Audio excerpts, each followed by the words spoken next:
সংবাদপত্রের আপনাদের অবাধ স্বাধীনতা রয়েছে। এই স্বাধীনতার জন্য কারো মান সম্মানের হানি না ঘটে, এটা খেয়াল রাখবেন। আমি এটাও জানি, একসময় সাংবাদিক ছিলাম, মানুষ পজিটিভ নিউজ পড়ে না। ইমার ইসলাম স্বাধীন গোয়েল রাস্তা সুন্দর করে পাকা করে দিলেন, এটা মানুষ পড়বে না। গোয়েল রাস্তা খাই খন্দকে ভরা, চলাচলের অযোগ্য, প্রশাসক অসহায়, এটা মানুষ জীবন দিয়ে পড়বে যে ওরে সর্বনাশ।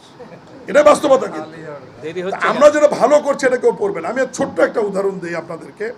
আজকে আমি দেখলাম একটা নিউজ, ফেক আইডি বা যেখান থেকে করুক, নিউজের ভাষাটা হচ্ছে এরকম যে প্রধানমন্ত্রীর উপর ভর করে এলজিডির প্রতিমন্ত্রী দুর্নীতি ফাঁস। ভিতরে গিয়ে দেখি বাগবাড়ির ওই রাস্তা।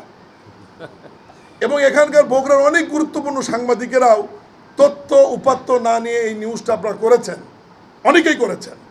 আমি ভাই আপনাদের কাছে বিনয়ের সাথে অনুরোধ করি, কোনো নিউজ করতে গেলে তথ্য উপাত্ত নিয়ে করবেন। যে রাস্তাটা নিয়ে আপনারা বারবার নিউজ করছেন, এই রাস্তাটি গত বছর আগস্ট মাসে বা পরবর্তী সময় ওটা ৮৬ লাখ টাকা টেন্ডার হয়ে গেছে, ঠিকাদার নিয়োগ আছে। মাননীয় প্রধানমন্ত্রী ওখানে যাবার সময় যেহেতু রাস্তাটি কাঁচা ছিল, ঠিকাদারকে ওই সময় আমরা কাজ যেহেতু শুরু করাতে পারিনি, এবং রাস্তাটি আরও উঁচু হবে মাটি কেটে, মানে ওই টাকার মধ্যে ৮৬ লাখ টাকার মধ্যে যা করার প্রয়োজন।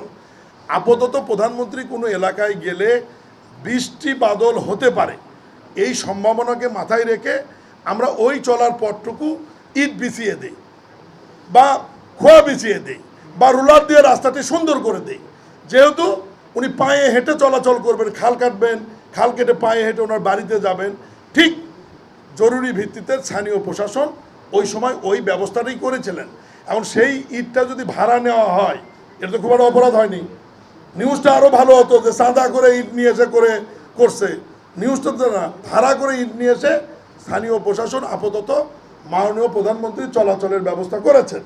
এরপরে এখন ঠিকাদার যখন কাজ শুরু করবেন ঘোষণা দিয়েছেন, তখন যার কাছ থেকে ইটটা ভাড়া নিয়েছিল প্রশাসন, স্থানীয় প্রশাসন, তাকে ইটটা ফেরত দিয়েছে। সেই ইটটা উঠে নিয়ে চলে গেছে।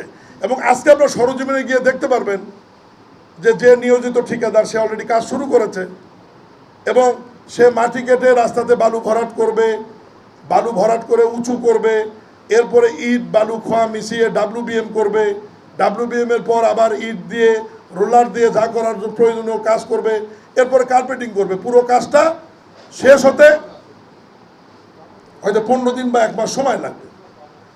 এই যে পুরো প্রক্রিয়া বা পুরো ঘটনা, যেটি প্রধানমন্ত্রীর কোনো কর্মসূচি হলে এই কর্মসূচিটা স্থানীয়ভাবে দেখভাল করে জেলা প্রশাসন এবং ওনার SSF এর লোকেরা। এখন ওনার চলাচলের রাস্তায় যদি কেউ ইট বিছিয়ে দেয় ভাড়া নিয়ে, এটাও লোকাল প্রশাসন করেছে। তাহলে এখানে প্রধানমন্ত্রীর নাম ব্যবহার করে প্রতিমন্ত্রী কি এত বড় দুর্নীতি করলো এখানে, যেটার সাথে আমার বিন্দু মাত্র কোনো সম্পৃক্ততা নাই।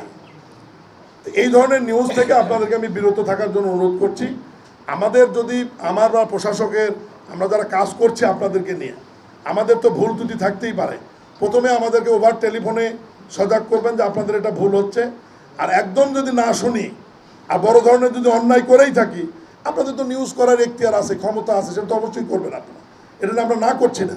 আপনাদের যেহেতু স্বাধীনতা দেওয়া আছে এবং আপনাদেরকে স্বাধীনতা দেওয়ার কথা আমাদের বিএনপি নির্বাচনী ইস্তাহারে আছে, এবং এই কথাগুলো আপনারা জেনে শুনেই আমাদেরকে বিপুল ভোট দিয়েছেন, এবং এই দেশের মানুষ 55% ভোট দিয়ে, 2/3 মেজরিটি দিয়ে জনাব তারেক রহমানের নেতৃত্বে আমাদেরকে ক্ষমতায় বসিয়েছে।